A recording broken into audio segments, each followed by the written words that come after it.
সবচেয়ে বড় খবর যে আজ ওয়াকফ বিল যে বিজেপি সরকার এবং কেন্দ্র সরকার উঠে পড়ে লেগেছে ওয়াকফ বিল হাতিয়ে নেওয়ার, আর তাই নিয়ে আলোচনা হবে 8 ঘন্টা আলোচনা হবে পার্লামেন্টে। এবং পার্লামেন্টে আজকের রায় কিন্তু বড় প্রশ্নের মুখে রয়ে গেল। আজ যদি রায় দিয়ে দেয় পার্লামেন্টে, তাহলে কিন্তু মুসলিমদের হাত থেকে ওয়াকফ বিল হাতছাড়া হতে চলেছে। ঠিকই শুনছেন, হাতছাড়া হতে চলেছে। এখানে কিন্তু বড় প্রশ্ন রয়ে গেল যে এতদিন ধরে আপনারা যাদের ভোট দিয়েছেন, বিশেষ করে পশ্চিমবাংলায় তাকিয়ে আছে মানুষ। পশ্চিমবাংলার এমপিগুলো কে কোথায় আবেদন করছে, কে কত কথা বলছে, সেটাই কিন্তু তাকিয়ে আছে গোটা ভারতবর্ষের মানুষ। এবং গোটা পশ্চিমবাংলা জুড়ে কি গোটা ভারতবর্ষে যে ওয়াকফ বিল পাস নিয়ে কেন্দ্র সরকার উঠে পড়ে লেগেছিল, তাই নিয়ে 8 ঘন্টা আলোচনা হবে এই ওয়াকফ নিয়ে।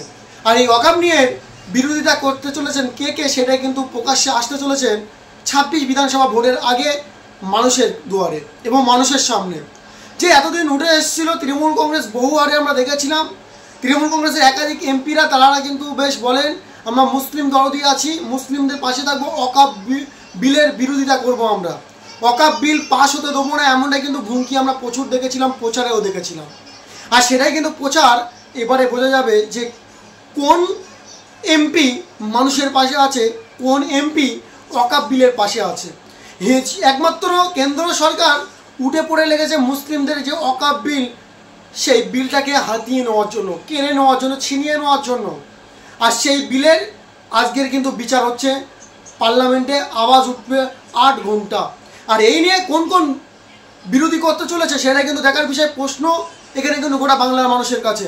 26 বিধানসভা ভোট যত সামনের গোড়ায় আসছে, তত কিন্তু আমরা মুসলিম দরদি বলো, মানুষ দরদি বলো, অনেক কিছু দেখতে পাই, যেটা ইলেকশন আসলে যখন প্রচার চালু হয়ে যায়, ব্যানারে প্রচার এবং স্ট্রেস করে প্রচারে বিভিন্ন রকমের ভাঁওতাবাজ আমরা দেখেছিলাম। এবারে ভাঁওতাবাজটা দেখতে পারবো যে সত্যিকারে কি কোনো কথা বলেছিল, যে মানুষের কাছে কথা বলে ভোটগুলো নিয়েছিল, সেই ভোটের অপব্যবহার করছে কি সঠিক ব্যবহার করছে, আজ গোটা বাংলার মানুষের কাছে প্রশ্নের মুখে রয়ে যাবে।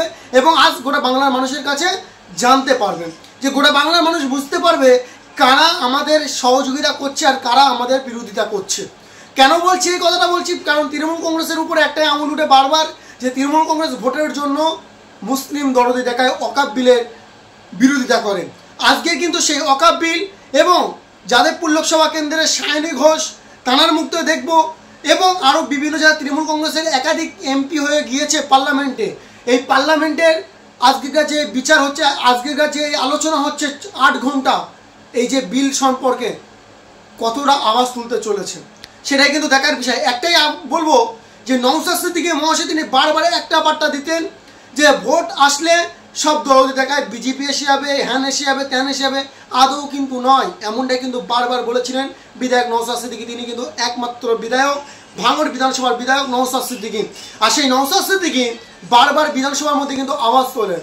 এবং যে ঈদ উপলক্ষে রাজনীতি হচ্ছে, ঈদের মঞ্চে, পবিত্র মঞ্চে হচ্ছে কি রাজনীতি, তাই নিয়ে নেক্সট ভিডিও আপনাদের দেখাবো। কিন্তু আজকের তাজা খবর যে ওয়াকফ বিল নিয়ে যে এত 8 ঘন্টা আলোচনা হতে চলেছে পার্লামেন্টে, এই যে পার্লামেন্টে আওয়াজ কারা কাদের পাশে আছে, কারা বিরোধিতা করছে। এর মধ্যে বলবো রাহুল গান্ধী, তিনি একটা বিরোধী নেতা এবং বিরোধী দল হিসেবে কিন্তু পার্লামেন্টে আছে বিরোধী হিসেবে। যেমন আমাদের পশ্চিমবাংলায় বিরোধীরা আছে বিজেপি থেকে তোমার হচ্ছে শুভেন্দু অধিকারী, কিন্তু পার্লামেন্টে কিন্তু বিরোধীরা আছে কিন্তু একমাত্র রাহুল গান্ধী একমাত্র বিরোধী হিসেবে আছেন। এবং বিরোধী আগামীকাল কিন্তু শুধু খবর পেয়েছিলাম রাহুল গান্ধী যত বিরোধী এমপিরা আছে, বিরোধী নেতা দলগুলো আছে, তাদের নিয়ে একটা বৈঠক করে আজকে কিন্তু কড়া জবাব দিতে চলেছে।